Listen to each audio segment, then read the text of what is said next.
Oke, bismillahirrahmanirrahim. Pada pertemuan kali ini kita akan membahas mengenai HTML. Saya rasa teman-teman semua, adik-adik semua ini sudah paham apa itu HTML. Kalau dulu tuh webnya statis, jadi web itu selalu berkembang. Dulu itu ada web 1.0, ada web 2.0, dan sekarang ada web 3.0, di mana kita tidak perlu refresh untuk mendapatkan data, sudah otomatis. Ya, ini mungkin di sini saya akan menjelaskan sedikit mengenai HTML. Saya yakin adik-adik semua sudah pada tahu tentang HTML. Di sini kita diskusi saja mungkin. Jadi bukan berarti saya yang paling pintar, saya yang paling paham. Mungkin adik-adik semua jauh lebih paham. Dan nanti kalau misalkan ada yang kurang dalam penyampaian saya, mungkin bisa dilengkapi seperti itu. Ya, ini mengenai HTML, saya yakin semua sudah tahu, karena setiap hari juga lihatnya website, setiap hari juga bergelut dengan yang namanya HTML ini. Oke. Ya, ini HTML adalah Hypertext Markup Language, kepanjangannya itu. Terus kemudian HTML ini nanti bisa digabung dengan bahasa pemrograman, contohnya PHP. Kemudian JavaScript juga bisa digabung dengan JavaScript. Kemudian yang paling penting adalah HTML ini digunakan untuk membuat tampilan di web browser. Nah, pertanyaannya adalah, apakah HTML ini merupakan bahasa pemrograman? Coba, menurut kalian HTML ini adalah bahasa pemrograman atau bukan?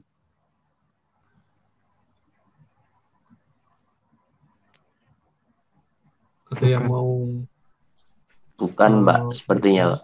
Apa? Bukan sepertinya. Bukan sepertinya. Kenapa bukan, Mas Muhammad? Tidak sepertinya lagi sebenarnya, tapi HTML ini memang bukan bahasa pemrograman. Kalau bahasa pemrograman kan kita bisa menambahkan algoritma, bisa menambahkan logika di dalamnya. Kalau HTML ini, kalau ibarat membangun rumah, HTML ini adalah semennya. Jadi dia hanya untuk membangun rumah hanya sebagai pondasi saja. Nanti komponen-komponen lain seperti PHP, JavaScript itu yang hal yang paling penting di dalam membangun rumah tersebut.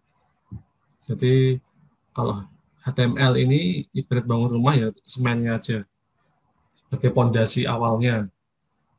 Dan HTML ini tidak bisa seperti PHP di mana kita bisa memberikan perulangan, bisa memberikan percabangan pakai if, bisa memberikan fungsi logika di dalamnya, tidak bisa. Dia hanya bisa untuk mempercantik tampilan saja. Tetapi sekarang untuk mempercantik tampilan sudah dihandle oleh CSS. Nah, ini walaupun namanya markup language, tapi dia bukan bahasa pemrograman. Ya, ini sifat elemen HTML, inline, tidak membuat baris baru ketika menampilkan sesuatu, dan tidak membuat jarak dengan tag yang ada di dekatnya. Jadi walaupun kalian ngasih spasi sebanyak apapun ya, nanti pas tampil di webnya ya tidak ada spasinya. Ya, kalau mau memberi spasi di HTML pakai dan NBSP titik koma. Jadi inline, tidak membuat baris baru ketika menampilkan sesuatu. Kalau kalian pengen enter ya kalian di scriptnya tidak mungkin kalian enter sebanyak apapun tidak terjadi enter kecuali kalian tambahkan BR. Nah, terus di sini juga untuk menuliskannya kita pakai kurung ya. Kurung apa? Kurung siku. Ya, kurung lebih besar, kurang dari dan lebih dari. Dan ini ya tidak membuat baris baru. Kalau bisa ya mepet dengan kurungnya kalau menuliskan. Tetapi sekarang kan sudah banyak editor yang canggih-canggih ya, ada Visual Studio Code, ada Sublime Text, ya dia sudah otomatis autocomplete kalau menuliskan kode program. Terus ini sifat elemen HTML yang kedua adalah block. Otomatis membuat baris baru ketika menampilkan sesuatu. Contohnya paragraf, list, heading, dan div. Ini kalau kita membuat list, otomatis dia akan enter. Membuat heading juga seperti itu.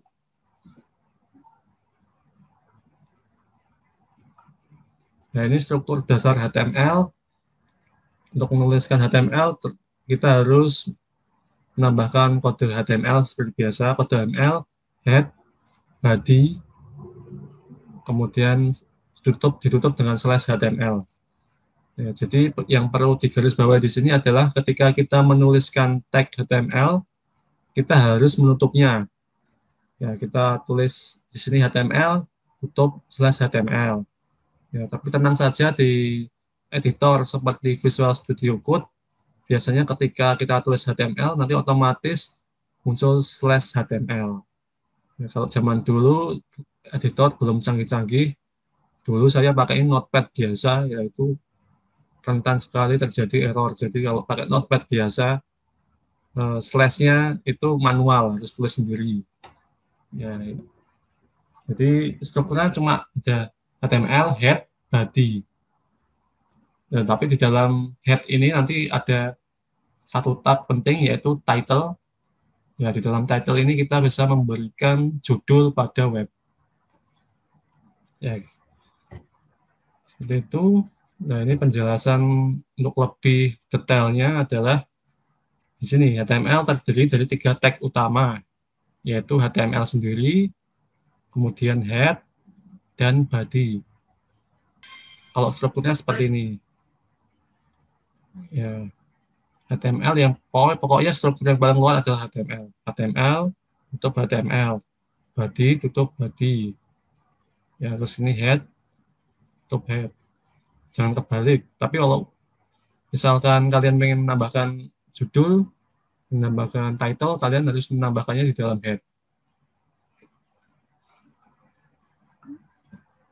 Nah, terus sekarang kan sudah ada HTML5. Ini versi HTML yang terbaru.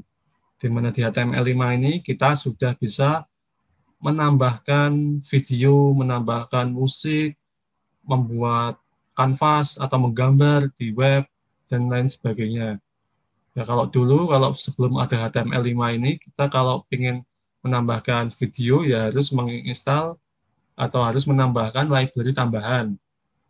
Kalau mau menggambar di web, ya kita harus menambahkan library tambahan. Kalau sekarang, HTML5 itu sudah support menambahkan video, menambahkan musik, komplit lah pokoknya.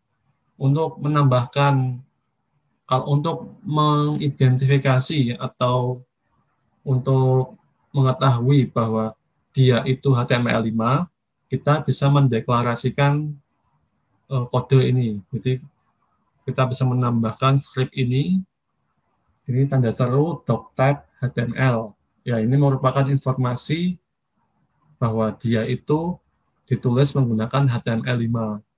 Jadi penulisannya seperti ini, doctype HTML. Terus nanti kalau ada n ini maksudnya language and ini artinya English. Ini maksudnya adalah menentukan bahasa yang digunakan, yaitu bahasa Inggris. Nah, terus ada tag head yang berisi informasi dari dokumen HTML. Di dalam tag head terdapat meta seperti ini. Meta seperti ini nanti akan dibahas di pertemuan, akan dibahas di slide terakhir. Lalu di sini juga ada title. Jadi tag meta berfungsi untuk mempermudah Google dan browser untuk mengidentifikasi seluruh konten yang ada di dalam website. Ya, ini berhubungan dengan SEO ya, Search Engine Optimization.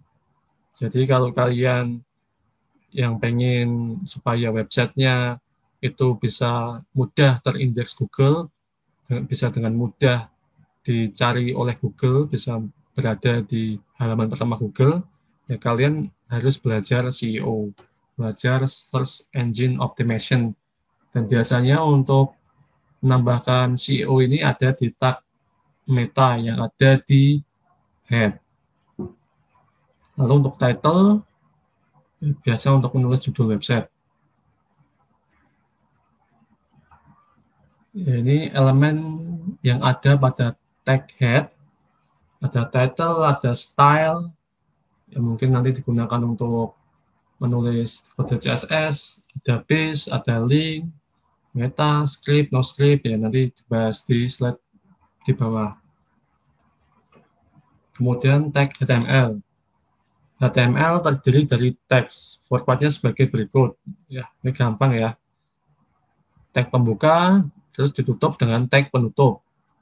Contohnya ketika kita membuat paragraf, ya kalau paragraf itu tagnya P/P. Ya ini tinggal dihafal saja tag-tagnya. Misalkan tag untuk membuat tulisan menjadi bold pakainya B. Kalau tag untuk membuat tulisan menjadi miring pakainya I.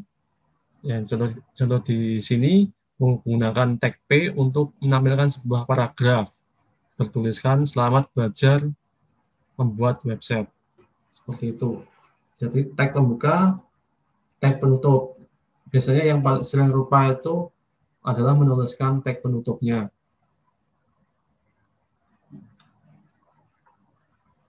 Nah, ini sudah saya jelaskan ya. Tag adalah kode yang digunakan HTML untuk mengenalkan teks pada browser. Nah, tag pembuka itu harus ditutup. Ya, ini. Tapi ada beberapa yang hanya terdiri dari satu tag. Ya, misalnya image. Ketika kita menambahkan gambar ke dalam web, itu kita tuliskan tag image seperti ini, image src, artinya source, kemudian lokasi image-nya. Di sini kalian tidak perlu menutup image ini. Tidak perlu menutup, nggak apa-apa. Ini salah satu contoh tag HTML, tetapi tidak perlu ditutup, yaitu contohnya menggunakan image. Kemudian mungkin ada lagi beberapa teks yang tidak perlu tutup, ada yang tahu teks apa yang di HTML yang tidak perlu ditutup? Ya, betul. BR juga nggak perlu ditutup. Tidak perlu dikasih /BR. Ya, ini ditulis dengan kurung siku buka dan kurung siku tutup. Tag terdapat atribut.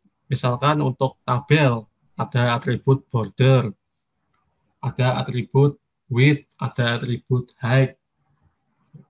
Kemudian nanti kalian akan banyak menjumpai beberapa atribut-atribut yang digunakan kalau kalian membuat sebuah form. Membuat form di HTML nanti banyak sekali atributnya. Nah, ini contoh atributnya, misalkan kalau kita menambahkan sebuah paragraf, di mana paragrafnya itu nantinya tulisannya akan berwarna merah. Kalian bisa menambahkan atribut ini. Ini style ini nama atribut, color ini adalah nilai atributnya. Red ini adalah nilai atributnya. Nah, ini elemen, ini tag penutup.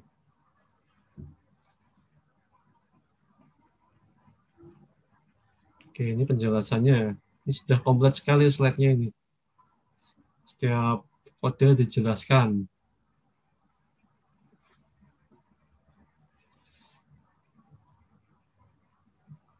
Nah, ini kalau misalkan tadi adalah tag, dengan tagnya cuma satu ya, yaitu color, membuat warna menjadi merah. Nah, ini kalau misalkan atributnya lebih dari satu, ya ini kan ada atribut style dan atribut language.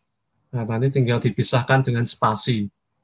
Kalau ini kan cuma satu ya, cuma satu atributnya, kalau ini dua, cuma perlu dikasih spasi saja. Dan untuk penulisan atribut diapit tanda petik ganda seperti ini. Jadi untuk membuat atribut pakai petik seperti ini. Nah, pakai petik. Atribut bisa ditulis lebih dari satu, dipisahkan dengan spasi. Ya, ada petiknya seperti ini. Oke, terus kemudian ini adalah head element atau elemen yang ada di head. Oke, sebelum saya melanjutkan penjelasan mengenai head element ini, mungkin dari teman-teman ada yang mau tanyakan dulu? Mau bertanya, Pak. Ya, Mas apa nih? Muhammad. Itu kan tadi di slide sebelumnya, apakah harus setiap menuliskan di paragraf harus menuliskan apa length sama dengan English itu, Pak? Language English. Tidak harus. Tambahan aja itu. Kadang saya kalau nulis malah nggak perlu atribut, nggak tak tulis atribut apa-apa, tak tulis P gitu aja. Atribut itu tambahan, tambahan saja. Kalau misalkan kita ingin menambahkan fitur tertentu, kita tambahkan atribut tersebut. Oh iya, Nah, terima ini kasih, Pak. Muhammad Najib kok ada dua ini. Satunya pakai HP, satu pakai komputer nih. Nah, Mas Bagja sudah masuk nih. Berarti sudah benar nih sinyalnya. Oke. Di sini kalian pakai data atau pakai WiFi? Paketan. Paketan. Oke. Wah, susah nih kalau praktikum, padahal praktikum 2 jam minimal. Apalagi kan kalian dapat juga praktikum mobil ya. Bareng saya juga ya, itu sekali praktikum 2 jam itu nanti. Tapi ya semoga dari Polines ada subsidi paket data. Kemarin dapat paket data nggak?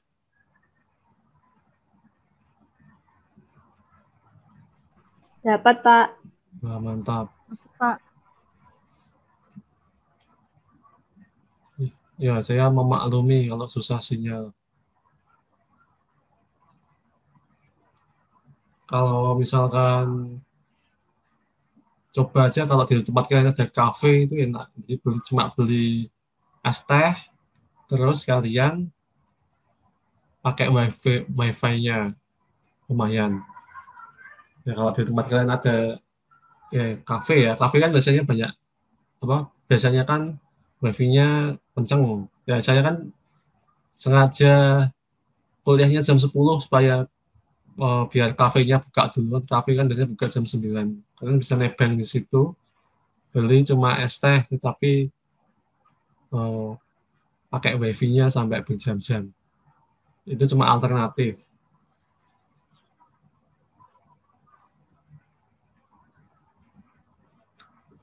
Oke, terus ini ada elemen head.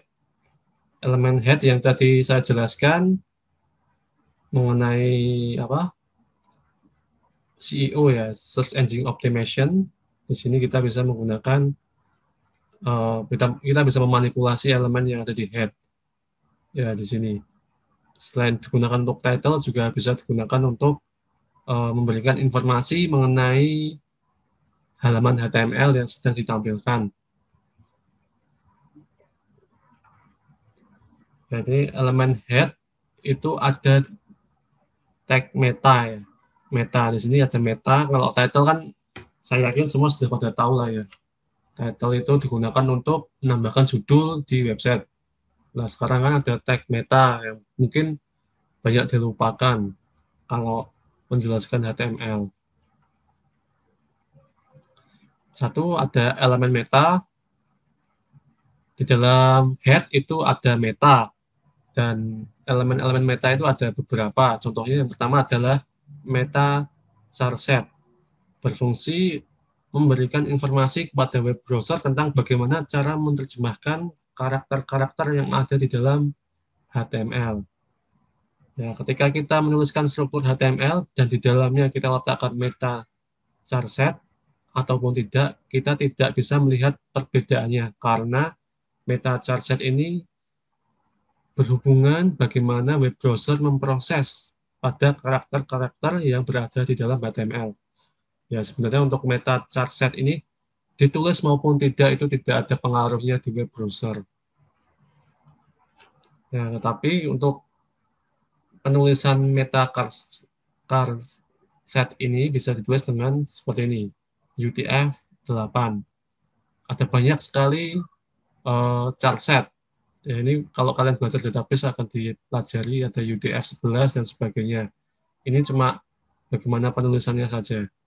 Sebenarnya tidak terlalu berpengaruh signifikan di tampilan webnya. Kalau dulu di HTML4 untuk menuliskan meta chart set ini sangat panjang sekali. Seperti ini. Kalau HTML5 cukup ringkas. Jadi semua complicated yang ada di HTML4 itu diringkas di HTML5. Ya, untuk chart set sendiri bisa di-search di Google, nanti akan banyak sekali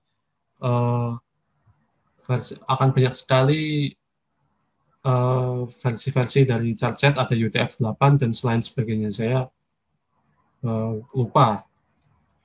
Tidak pernah juga saya mengurusi tentang chart set ini. Terus elemen meta yang lain ada meta author, keyword, dan description. Ya, ini wajib bagi kalian yang pengen bermain SEO, ya, Search Engine Optimization. Kalian bisa menambahkan autornya, misalkan di sini nama autornya Mbak Fani, misalkan keywordnya apa, misalkan kalian membuat website yang temanya tentang makanan, ya berarti keywordnya ya kalian isi tentang nama-nama makanan, misalkan rendang, bubur Manado, gulai nangka muda. Terus misalkan kalian pengen menjelaskan lebih detail lagi tentang website kalian, kalian bisa tuliskan di deskripsinya. Misalkan di sini situs tentang makanan Nusantara, atau tambahkan deskripsi yang panjang nggak apa-apa. Itu kan untuk memudahkan pencarian di Google. Ya, seperti itu. Jadi elemen meta yang berhubungan dengan SEO ya ini author, keyword, description, ini wajib diisi nanti. Terus ada elemen meta yang lain, ada meta tag viewport. Ya, ini berhubungan dengan ukuran dari websitenya. Viewport ini berhubungan dengan ukuran, dengan konten. Di sini ya supaya websitenya itu responsif, supaya websitenya itu bisa menyesuaikan ukuran layar, baik dibuka di layar yang HP-nya di layar yang ukurannya kecil maupun yang ukurannya lebar, itu tetap enak dilihat, tetap informasi yang ditampilkan tetap bisa dibaca, kita bisa menambahkan meta viewport ini. Terus ini meta refresh digunakan untuk melakukan refresh. Contohnya di sini ditambahkan meta refresh, penulisannya seperti ini, http equif request konten 60. Itu maksudnya websitenya akan di refresh setiap 60 detik sekali. Nah, terus ini adalah elemen title, jadi untuk meta ini sampai elemen refresh saja. Terus ini ada elemen title. Elemen title berfungsi untuk menampilkan judul pada halaman website. Ya, ini contohnya ya. Belajar HTML Neomic. Ya, di sini nanti muncul belajar HTML Neomic tulisannya.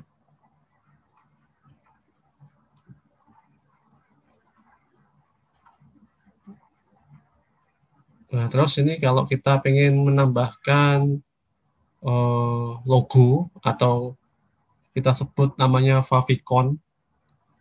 Biasanya kan kalau kalian buka website, misalkan Facebook, terus Twitter, atau website-website yang lain, kan mesti ada logonya Facebook kan di tab-nya. Itu namanya favicon. Ya, itu adalah elemen link. di dalam tag head. Di dalam tag head ada meta, terus tadi ada elemen title, terus ada elemen link. Elemen link akan sering kita gunakan ketika kita berhubungan dengan file lain. Contohnya ketika ingin menghubungkan HTML kita dengan file CSS. Nah, misalkan pengen menghubungkan dengan style CSS. Ya ini kalau ditulis seperti ini berarti file style CSS-nya berada di dalam direktori yang sama dengan file HTML. Ya, terus kita juga bisa menambahkan link untuk favicon ya. Di sini kita lihat dia menggunakan link ya, ini link lokasi disimpannya file faviconnya. Jadi dia tidak menaruh filenya ini, tidak menaruh faviconnya itu di dalam satu direktori dengan file HTML, tetapi dia langsung mengambil dari internet. Ini linknya. Ya, nanti yang ditampilkan seperti pada seperti pada slide. Ini dia menampilkan logo Facebook. Logo Facebook ya. Ada dua cara ya. Yang pertama kita bisa langsung mengambil lewat internet, link bisa mengambil langsung faviconnya dari internet langsung, atau kita bisa ambil langsung dari local directory atau file faviconnya itu kita taruh dalam satu folder dengan file HTML-nya. Biasanya kebanyakan pakainya seperti itu. Itu elemen link ya. Link itu digunakan untuk ketika kita ingin berhubungan dengan file lain. Nah, terus ada elemen base. Elemen base bersifat global dan digunakan untuk memasukkan sebuah link secara global. Elemen base ini akan kita coba praktekkan saat kita belajar materi HTML selanjutnya. Karena elemen base berhubungan dengan elemen lain. Ya, ini contoh elemen base adalah ketika kita misalkan di sini menambahkan base href media image target blank. Target blank ini, target underscore blank ini maksudnya nanti dia waktu kita ngeklik linknya, nanti dia akan berpindah tab. Jadi tidak dalam satu tab, tetapi dia akan berpindah tab atau berpindah window. Jadi waktu diklik, langsung muncul tag baru. Itu maksud dari target blank. Ya, hampir sama seperti link. Tapi nanti dia akan mendownload ya ini. Dia akan berpindah ke directory image. Ini ada blank, ada self. Kalau blank itu nanti dia akan, waktu diklik, dia akan pindah ke tab yang akan menampilkan tab yang baru. Kalau self, waktu diklik, dia akan berpindah pada Windows tersebut. Jadi ada self, ada blank. Dan ada top juga. Nanti akan dipelajari saat praktek. Ya, ini untuk prakteknya nanti akan diampu oleh Bu Wikta ya. Diampu oleh Bu Wikta. Nanti silakan kalian lakukan instruksi yang diperintahkan saja. Untuk job sheet-nya juga sudah tersedia komplit.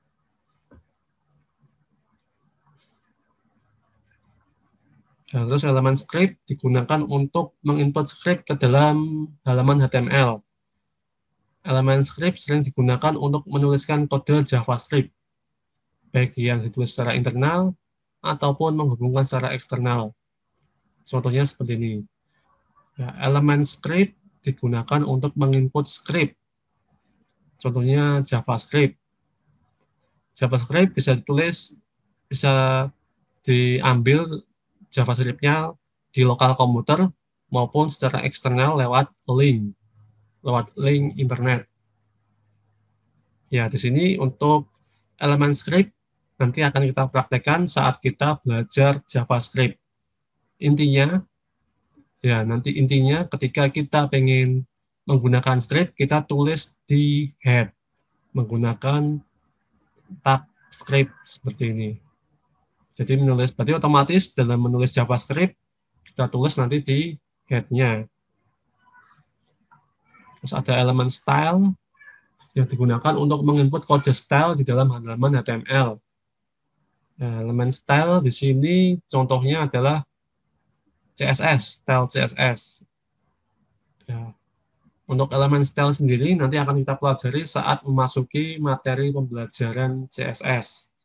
Jadi ketika kita ingin mempercantik tampilan website, kita tambahkan CSS di dalam tag head-nya. Nah, kemudian elemen NoScript digunakan untuk menampilkan informasi ketika browser mematikan JavaScript-nya. Nah, ini digunakan untuk mematikan JavaScript. Elemen NoScript ditulis seperti ini. NoScript / NoScript. Seperti itu.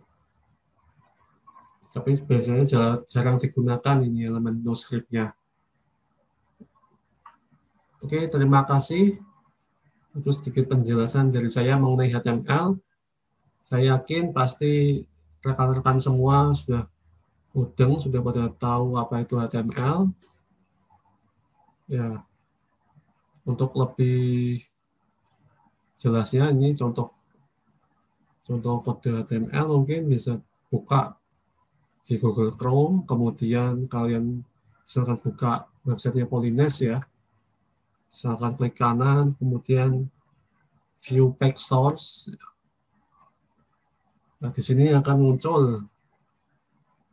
muncul tag HTML karena memang ditulis menggunakan HTML. Nah, ini HTML, kemudian ada head, kemudian base, berarti ukuran alamat base-nya, alamat untuk meletakkan alamat servernya itu di sini, alamat utamanya, kemudian ada keywords-nya. Ini untuk yang tadi saya jelaskan di metadatanya. Keyword-nya adalah Politeknik Vokasi Perguruan Tinggi. Ini copyright-nya UPT TIK, katanya membuat atau yang mengembangkan website Polines ini adalah UPT TIK. Nah, ini title-nya Polines Politeknik Negeri Semarang. Kalau misalkan ada hacker yang bisa jebol ya servernya Polines ini ya bisa diubah semua ini. Misalkan diganti apapun bisa. Ya, ini banyak sekali ya, ada script untuk JavaScript juga ini. Ya, ini ada script CSS juga. Ini banyak sekali script CSS. Itu contoh dari penggunaan HTML dalam kehidupan sehari-hari. Oke, mungkin ada yang mau ditanyakan terlebih dahulu mengenai penjelasan pengenalan HTML ini di pertemuan pertama.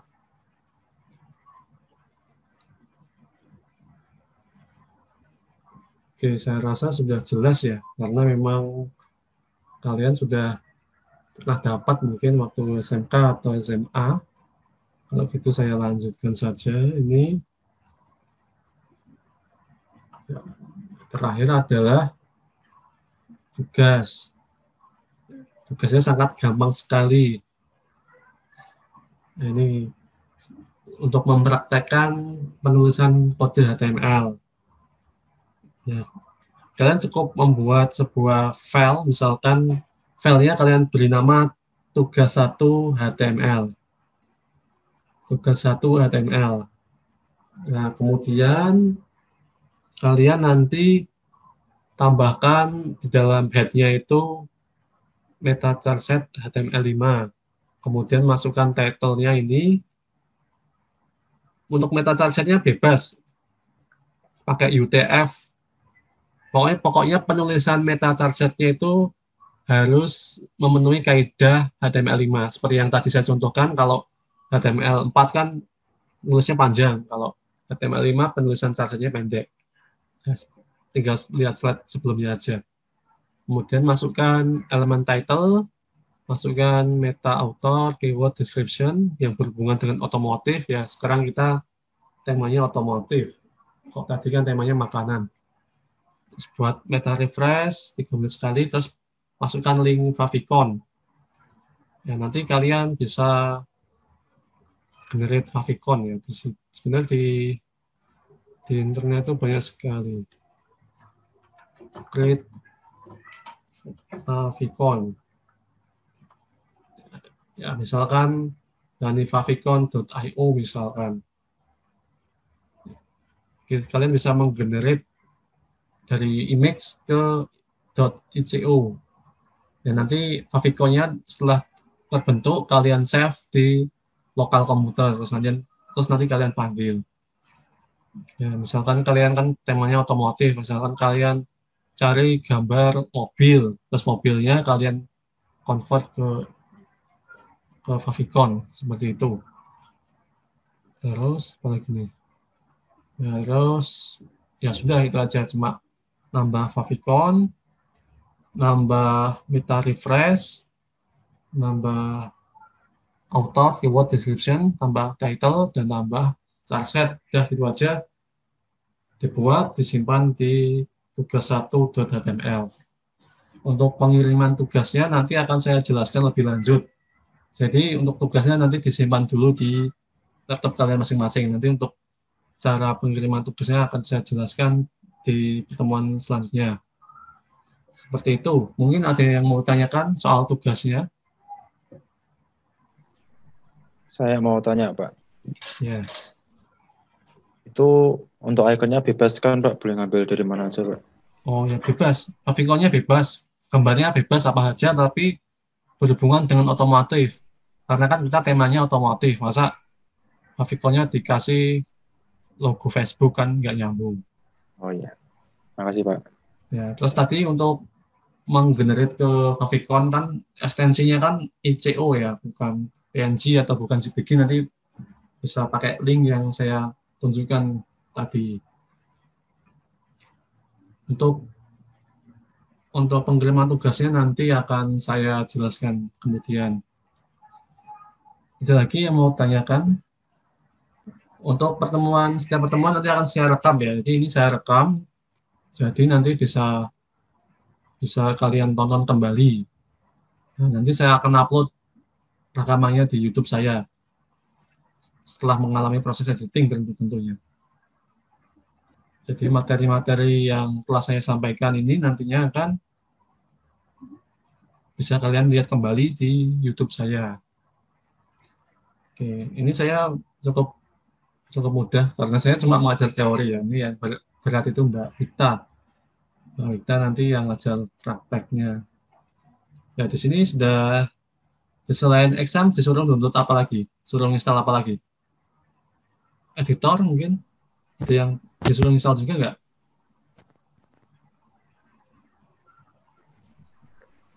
Kemarin di job sheet-nya cuma XMPP, Pak.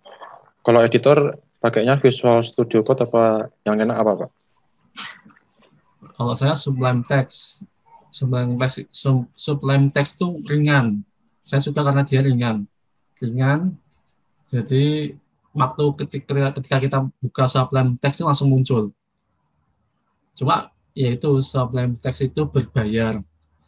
Satu-satunya yang gratis dan enak itu ya Visual Studio Code dan Atom. Kalau saya dulu menggunakan Atom. Cari aja atom.io. Itu juga editor juga. Banyak kok editor yang bagus-bagus sekarang.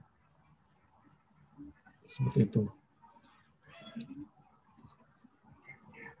Kalau saya juga biasanya kalau mau belajar HTML saya menggunakan web server for Chrome. Web server for Chrome ya seperti ini. Web server for Chrome, kemudian nanti misalkan ini web server started, kemudian nanti linknya ini. Jadi untuk belajar ya ini belajar HTML, tetapi juga belajar backend juga. Ini kan server lokal 127.0.0.1.8887 ini portnya. Jadi setiap kita mengakses website ada portnya. Kalau HTTP itu portnya 80, kalau FTP 21. Nah, itu nanti dipelajari di jaringan komputer. Ya, kalau keamanan jaringan komputer malah lebih keren lagi. Harusnya diajari bagaimana cara membobol website, terus bagaimana cara mengantisipasinya. Itu, itu kalau belajar quote-quote seperti ini. Ya, bisa pakai exam, bisa pakai ini.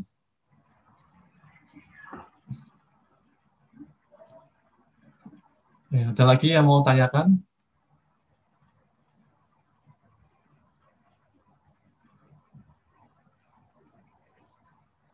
Oke, kalau tidak ada, mungkin saya akhiri pertemuan pagi hari ini.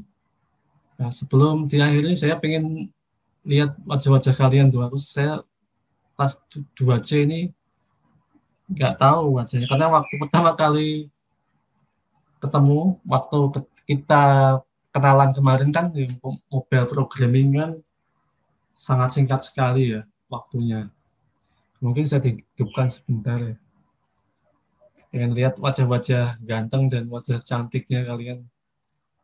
Ya, IKA 2C. Ya, kemarin kita belum ketemu ya kelas 1 ya.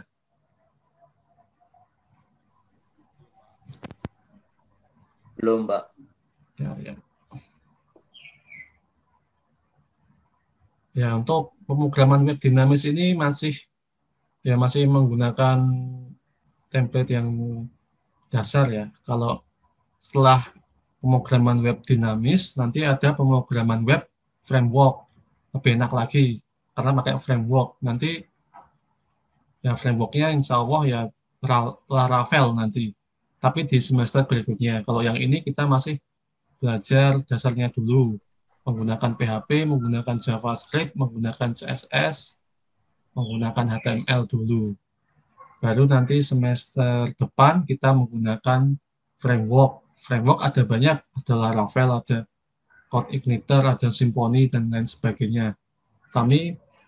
Kita menyesuaikan dengan perkembangan saat ini, karena yang paling banyak dipakai adalah Laravel, maka kita pakai Laravel. Tapi itu masih di semester depan. Ya, makanya di pemrograman web saat ini kalian usahakan untuk memahaminya lebih dulu supaya lanjut ke pemrograman web berbasis framework. Oke.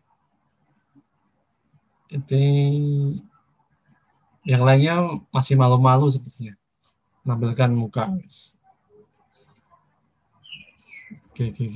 Ya, semoga ini pandeminya segera berakhir. Kalau misalkan angka COVID-nya turun, mungkin kita bisa tetap muka di kelas tahun depan.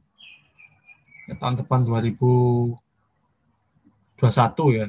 Semoga masih lanjut kuliahnya, kemudian kita bisa tetap muka di kelas.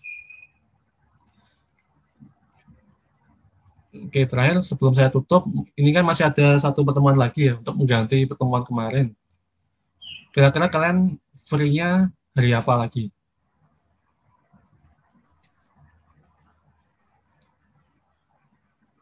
Kalau besok Selasa kalian free nggak? Selasa udah full, Pak. Full, oke. Rabu nggak tahu. Nanti bisa disampaikan ketuanya aja, Pak. Nanti bisa didiskusikan. Oke. Saya pun cukup butuh waktu 1 jam atau kurang lah untuk mengganti kuliah kita pertemuan kemarin. Jadi nanti minggu ini kita ketemu satu kali lagi untuk kuliah. Ya, saya cuma butuh waktu satu jam lah maksimal untuk kuliah teori ini. Oke, Mbak Fani nanti dikoordinasikan ya. Oke, Pak. Sip. Oke, saya akhiri untuk kuliah pada pagi hari ini. Tugasnya sudah sangat jelas sekali. PPT-nya bisa di-download di El Nino. Oke, terima kasih atas partisipasinya, atas kehadirannya teman-teman semuanya. Semoga paham apa yang saya jelaskan. Jika ada pertanyaan, bisa langsung via WA, nggak apa-apa. Oke, sekian dari saya. Wassalamualaikum warahmatullahi wabarakatuh. Waalaikumsalam. Waalaikumsalam warahmatullahi wabarakatuh. Terima kasih, Pak. Oke, sama-sama. Silahkan bisa live mempersiapkan kuliah berikutnya.